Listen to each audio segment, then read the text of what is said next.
दोस्तों स्वागत है आप सब लोगों का इस चैनल के एक और नए वीडियो में। भक्तों की लंका लगनी शुरू हो चुकी है और ये देखकर मुझे पर्सनली बहुत ज्यादा मजा आ रहा है। जी हां, वो भक्त जो कि हवा में उड़ने का काम करते थे, जगह जगह खुलेआम गोबर फैलाने का काम करते थे, आज के डेट में उन भक्तों की लंका लगनी शुरू हो चुकी है। बड़ी खबर लेकर के आपके सामने आया हूं। बड़ी खबर यह है कि तेजिंदर पाल सिंह बग्गा, वैसे तो इस आदमी के बारे में ज्यादा बात करने का मेरा मूड था नहीं, इतना इंपॉर्टेंट आदमी है भी नहीं, एक इलेक्शन तक नहीं जीत पाया आज तक ये आदमी, लेकिन आज इसके बारे में बात इसलिए करना चाहता हूं कि ये आदमी जो है, जो चौड़े में अपनी अंधभक्ति दिखा रहा था और विपक्ष के लोगों को गालियां देने का काम कर रहा था, ये आज के डेट में फरार हो चुका है। जी हां, और ये मैं नहीं, गोदी मीडिया के चैनल्स कह रहे हैं, आज तक जैसे चैनल कह रहे हैं कि तेजिंदर पाल सिंह बग्गा फरार हो चुका है। वो आदमी जो छाती ठोक के कह रहा था कि जिसको मेरे घर आना है आ जाओ, बकायदा एक ट्वीट करके इस गधे ने 3 दिन पहले अपने घर का एड्रेस बताने का काम किया। देखिए, पंगा उतना ही लेना चाहिए जितनी आपकी औकात हो, लेकिन भक्तों की आदत है कि अपनी औकात से ज्यादा पंगा लेते हैं, उसके बाद जब कोई सामने से जवाब देने आता है तो डर के चूहे के बिल में कहीं दुबक जाते हैं और फिर बाहर नहीं निकलते। पूरी तरीके से अंडरग्राउंड होने का इनका टाइम आ जाता है। सबसे पहले आपको दिखाना चाहता हूं एक खबर आपकी स्क्रीन के ऊपर, आज तक के माध्यम से बीजेवाईएम के राष्ट्रीय सचिव तेजिंदर पाल सिंह बग्गा के खिलाफ आप नेता डॉक्टर सनी सिंह ने शिकायत कराई थी और अब यह पता चला है कि सनी सिंह की शिकायत के बाद बग्गा पूरी तरीके से फरार हो चुका है बग्गी में बैठकर। ये इस टाइम की इनकी हालत है। मैं सबसे बड़ी चीज लेकिन यहां पर एक सवाल उठाना चाहूंगा आगे चलकर। मैं चाहूंगा कि ये पूरी खबर मैं आपको बताता हूं, उसके बाद सवाल उठाऊंगा। मैं चाहता हूं कि आप भक्त हो या फिर भक्त ना भी हो, आप उस सवाल का जवाब जरूर दें, क्योंकि ये जिस तरीके की हरकतें करते थे इतने टाइम से, इनसे ये सवाल पूछा जाना इस टाइम पर पूरी तरीके से लाजमी है। मैं आपके सामने खबर रखना चाहता हूं, फिर मैं आपको दिखाऊंगा कि आखिरकार बग्गा ने बोला क्या था, किस तरीके की भाषा बग्गा ने अरविंद केजरीवाल के ऊपर यूज करी थी। सबसे पहले इस खबर को देखिए। बीजेवाईएम के नेता तेजिंदर पाल सिंह बग्गा फरार हो चुके हैं। सीएम केजरीवाल पर टिप्पणी के बाद हुई थी एफआईआर, और कुछ लोग तो ये भी बता रहे हैं सोशल मीडिया पे कि बग्गा भागकर लखनऊ जा चुका है, उत्तर प्रदेश के अंदर जा चुका है। क्यों भाई, क्या उत्तर प्रदेश जो है वो अपराधियों का अड्डा है? क्या आखिरकार वहां पर बग्गे को शरण क्यों दी जा रही है? लेकिन इस तरीके की खबर निकलकर सामने आ रही है। लेकिन जैसे कि मैंने पहले कहा, आप उतना ही पंगा लीजिए जितनी आपकी औकात हो। अगर औकात से ज्यादा पंगा लेंगे तो इसी तरीके से बग्गे की बग्गी बन जाएगी और बग्गी बना करके वो भागने का भी काम करेगा। अब आपको बताना चाहता हूं कि आखिरकार इस खबर में छपा क्या है, क्या डिटेल्स बताई गई हैं, आपकी स्क्रीन के ऊपर भी लगा देता हूं। पंजाब पुलिस भारतीय जनता पार्टी युवा मोर्चा के राष्ट्रीय सचिव तेजिंदर पाल सिंह बग्गा की तलाश कर रही है। इस टाइम पर सोचिए जरा, भाग रहा है इस टाइम पर इधर उधर चूहे की तरह। बग्गा के खिलाफ मोहाली के साइबर पुलिस स्टेशन में आपराधिक मामला दर्ज किया गया है। तेजिंदर पाल सिंह बग्गा का पर आरोप है कि उन्होंने दिल्ली के मुख्यमंत्री अरविंद केजरीवाल के खिलाफ आपत्तिजनक शब्दों का इस्तेमाल किया और समाज को धर्म और जाति के आधार पर बांटने की कोशिश करी। आगे बताया गया है कि बग्गा के खिलाफ आपराधिक मामला आम आदमी पार्टी के नेता डॉक्टर सनी सिंह की शिकायत के आधार पर दर्ज किया गया है। मामला दर्ज होने के बाद अब पंजाब पुलिस को तेजिंदर पाल सिंह बग्गा की तलाश है। और यह भी बताया गया था, बग्गा पहले यह भी बता रहा था कि पुलिस जो है पहले भी उसके घर आई थी, पुलिस उस टाइम पर अरेस्ट नहीं कर पाई, लेकिन उसके बाद जो है बग्गा पूरी तरीके से फरार हो गया। बग्गा इस टाइम पर, मैंने इसका ट्विटर टाइमलाइन जाकर के देखी, ये ट्वीट करने का काम कर रहा है, वीडियोस डालने का काम कर रहा है। इसका जो भाषा है ना वीडियो में केजरीवाल के लिए, वो पूरी तरीके से बदल चुकी है। भीगी बिल्ली बन चुका है तेजिंदर पाल सिंह बग्गा, लेकिन इस टाइम पर ये पूरी तरीके से फरार है। कहीं छुपकर बैठा हुआ ट्वीट पर ट्वीट करने का काम कर रहा है और लोगों की सपोर्ट लेने का काम कर रहा है। कुछ ऐसे भी गधे हैं, महागधे हैं, इस टाइम पर हैशटैग ट्रेंड चला रहे हैं, आई सपोर्ट तेजिंदर पाल सिंह बग्गा। भाई आखिरकार क्यों सपोर्ट करते हो?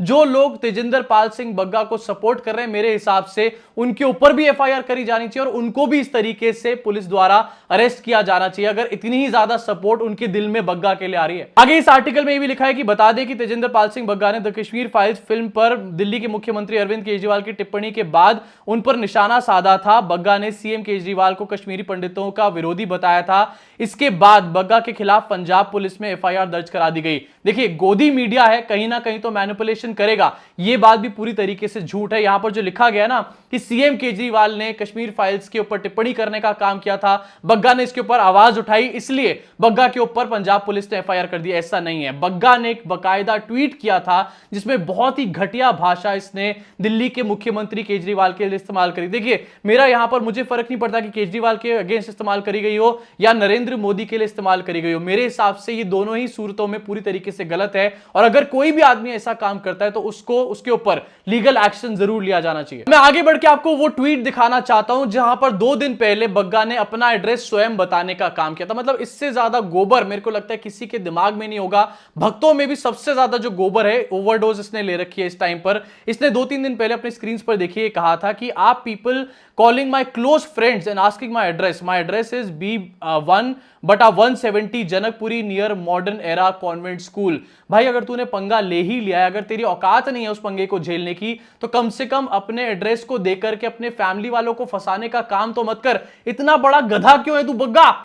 इसी के साथ अब मैं आपको दिखाना चाहता हूं वो ट्वीट जहां पर आज तक का ये आर्टिकल कह रहा था कि बग्गा ने केजरीवाल के ऊपर सवाल खड़े करे, लेकिन वो सवाल किस भाषा में खड़े करे गए थे। देखिए हम भी नरेंद्र मोदी से रोज सवाल पूछने का काम करते हैं, बीजेपी के बड़े बड़े नेताओं से सवाल करने का काम करते हैं, योगी आदित्यनाथ से सवाल करते हैं, लेकिन क्या हम एक बार भी नरेंद्र मोदी को या फिर योगी आदित्यनाथ को या फिर बीजेपी के किसी भी नेता को गाली देने का काम करते हैं क्या? डेफिनेटली नहीं करते, लेकिन बग्गा ने ऐसा किया था। जरा देखिए अपनी स्क्रीन के ऊपर, मैं पढ़कर नहीं बताऊंगा, एक वर्ड यहां पर ब्लर हुआ है, लेकिन इसमें लिखा गया था जब 10 लाख डैश मरते होंगे तब एक अरविंद केजरीवाल पैदा होता होगा। ये 25 मार्च का ट्वीट है, यानी कि बग्गा ने ऐसी भाषा का इस्तेमाल किया था जो कहीं से भी एक्सेप्टेबल नहीं है। देखिए अरविंद केजरीवाल के ऊपर ये इल्जाम लग सकता है कि वो लोगों की फ्रीडम ऑफ एक्सप्रेशन को जो है कहीं ना कहीं दबाने का काम कर रहे हैं, ऐसे पुलिस का एक्शन लेकर के उनके ऊपर, लेकिन क्या ये फ्रीडम ऑफ एक्सप्रेशन के अंडर आता है? क्या किसी भी नेता को उसका विरोध करने के लिए आप उसको गालियां देना शुरू कर देंगे?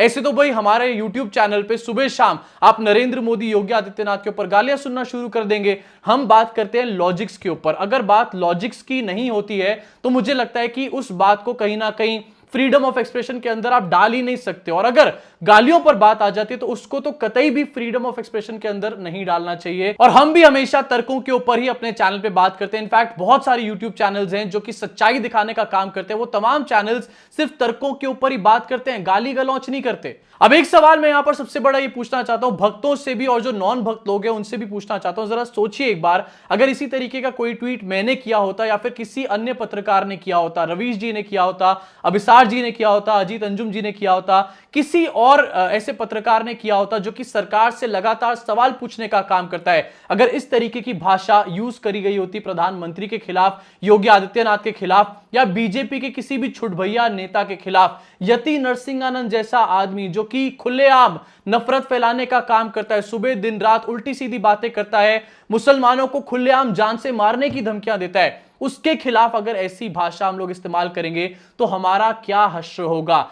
एक दिन के अंदर पुलिस उठा करके ले जाएगी, उसके बाद कई दिनों तक, इनफैक्ट कई सालों तक पुलिस अपनी जेल में बंद करके रखेगी, आपको जमानत नहीं मिलेगी, कोर्ट आपके बचाव में नहीं आएगा, कोई भी आपके बचाव में नहीं आएगा, और मीडिया वो एक सेकंड के लिए भी आपके बारे में चर्चा नहीं करेगी। इनफैक्ट आपको टुकड़े टुकड़े गैंग घोषित कर दिया जाएगा। और दोस्तों मान लीजिए अगर पुलिस एक सेकंड के लिए नहीं भी आती है तो इनका जो मॉब है, इनकी जो मोबोक्रेसी है वो एकदम से एक्टिवेट हो जाएगी, इनके अपने गुंडे जो हैं हमारे लोगों के घर तक पहुंच जाएंगे और हमारे को तो क्या, हमारी फैमिलीज तक को हार्म करना शुरू कर देंगे, ऐसी इनकी हालत हो जाएगी। तो जब हम जैसे लोगों के साथ इस तरीके के मेजर्स अपनाए जाते हैं, जब हम जैसे लोगों को लिमिट में रहकर लॉजिक्स के ऊपर बात करनी पड़ती है और लिमिट में रहकर ही सवाल खड़े करने पड़ते हैं, चाहे बात कितनी भी बड़ी क्यों ना पहुंच जाए, तो आखिरकार इन लोगों के साथ सेम लॉजिक अप्लाई क्यों नहीं होता? क्यों इन लोगों को बार बार फ्रीडम दे दी जाती है? यति नरसिंहानंद को ले लो, कल उसने फिर से ऐसी बात बोली है जहां पर देश का डिवीजन की बात करी गई है, समाज को डिवाइड करने की बात करी गई और खुलेआम मुसलमानों के अगेंस्ट नफरत फैलाने की बात करी गई, लेकिन क्या उसके ऊपर कोई क्विक एक्शन हुआ? अभी तक कुछ भी नहीं हुआ और कोई क्विक एक्शन होने भी नहीं वाला। लेकिन अगर उमर खालिद ने कुछ ऐसा बोला होता तो अब तक भाई साहब उसको फांसी के ऊपर लटका देते ये लोग। ये है हमारे देश की मोबोक्रेसी और ये है हमारे देश के सुप्रीम लीडर्स की भी हिपोक्रेसी। लेकिन दोस्तों बातों की बात, सबसे बड़ी बात इस टाइम पर यह है कि भक्त जो है उनकी लंका लगनी शुरू हो चुकी है। वो भक्त जो सोच रहे थे कि नरेंद्र मोदी के रहते हमारे को कोई छूने का काम भी नहीं कर सकता। सोचिए तेजिंदर पाल सिंह बग्गा जो कि आईटी सेल का एक बहुत बड़ा पार्ट है, बीजेवाईएम का एक बड़ा नेता है, नरेंद्र मोदी के खास लोगों में से आते हैं ये लोग, अगर उनको अरेस्ट करने का काम किया जा सकता है और वो इस डर से फरार हो सकते हैं तो छोटे मोटे भक्त तो भूल ही जाइए। तो भक्तों को कहना चाहता हूं इस वीडियो के माध्यम से, उन तक ये मैसेज पहुंचाना चाहता हूं, और जिससे कि ये मैसेज पहुंचे आप लोग इसको दबा के शेयर जरूर करना। भक्तों अब तुम्हारी लंका लगनी शुरू हो चुकी है, जरा औकात में आ जाओ। अगर औकात में नहीं आओगे तो इसी तरीके से तुम भी भगोड़े करार कर दिए जाओगे एक दिन। इसी के साथ इस वीडियो को यहीं खत्म करना चाहूंगा। अगर आपको वीडियो पसंद आई तो नीचे दिए लाइक के बटन को, सब्सक्राइब के बटन को और बेल आइकन को जरूर दबाइए। अगर आप मेरे चैनल को सपोर्ट करना चाहते हैं, हमारे को और मजबूत बनाना चाहते हैं, इंडिपेंडेंट जर्नलिज्म को आगे बढ़ाना चाहते हैं, सपोर्ट करना चाहते हैं, नीचे दिए ज्वाइन के बटन को, या फिर अगर ज्वाइन का बटन ना दिखे तो डिस्क्रिप्शन में ज्वाइन का लिंक होगा, दोनों में से किसी एक पे भी क्लिक करके आप लोग हमारे चैनल को और मजबूत बना सकते हैं, सच्चाई को जिताने के लिए आगे आ सकते हैं। अभी के लिए दोस्तों इस वीडियो में इतना ही। मुलाकात होगी आप सब लोगों से इस चैनल के अगले वीडियो में। खबर आपको कैसी लगी कमेंट सेक्शन में कमेंट करके बताइएगा जरूर।